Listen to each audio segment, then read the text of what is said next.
This is the story of the Wee Bannock from Scotland. It's a little bit like the story of the gingerbread man. Have you heard that before? Yeah. But it has a happier ending. Okay, are you ready? There once was a good wife who lived with her good man. And their favorite thing to do in the whole world was eat delicious food. One day the good wife thought to herself, I think I shall make us some wee bannocks for a special treat. So she got down her oats and her raisins and her buttermilk, and she mixed it all up in a bowl, and she rolled it out, and she made 2 nice big bannocks. And she put them in the pan to cook. And as she was doing that, she noticed that there was a bit of batter left in the bowl, and she thought, I could make a 3rd wee bannock with that batter. So she shaped it into a circle, and she put it in the pan to cook with the other big bannocks.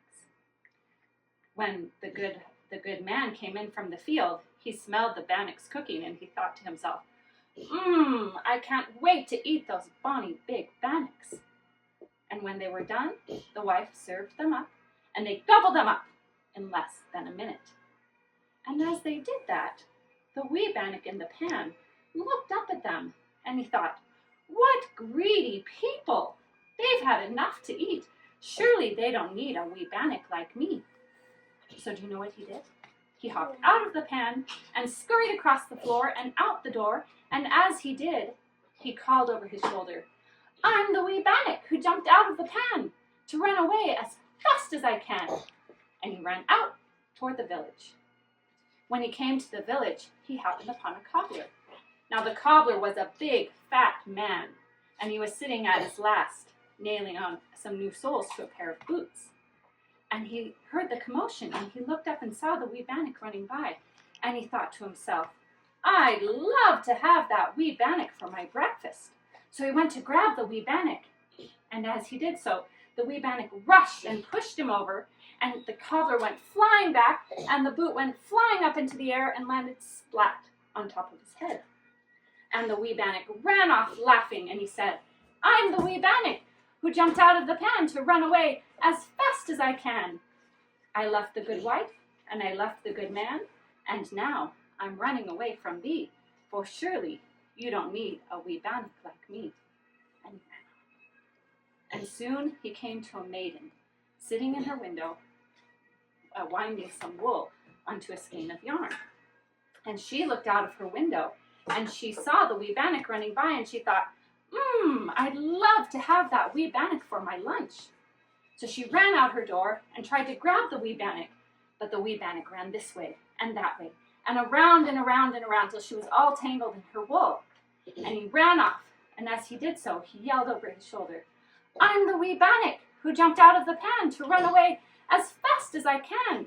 I left the good wife, and I left the good man, and now I'm running away from thee, for surely you don't need a wee bannock like me. And he ran off. And soon he came to the smithy, and the blacksmith was hammering some horseshoes. And he looked up and he saw the wee bannock, and he thought, I'd love to have that wee bannock for my supper. So he ran and he tried to grab the wee bannock, but the wee bannock thought, the blacksmith is big and strong. Surely he doesn't need a wee bannock like me. So he ran through the blacksmith's legs and out the other side, and the blacksmith lost his balance, and his hammer went up and down onto his toe. And as he was hopping around in pain, the wee bannock ran off. And what do you think he said? I'm the wee bannock who jumped out of the pan to run away as fast as I can. I left the good wife, and I left the good man, and now I'm running away from thee, for surely you don't need a wee bannock like me.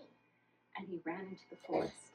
And when he got to the forest, he saw 2 young children gathering berries for their supper, because they were poor children, and they didn't have any food to eat at home. And the wee bannock looked at them, and he thought to himself, oh, those poor children, they don't have any food to eat. Surely they do need a wee bannock like me. So he called out to them, I'm the wee bannock who jumped out of the pan to run away as fast as I can. I left the good wife, and I left the good man. I ran from the cobbler and the wool winder, and the blacksmith. But I'll not run away from the likes of thee, for surely you do need a wee bannock like me. And he hopped into their basket, and he went home with them.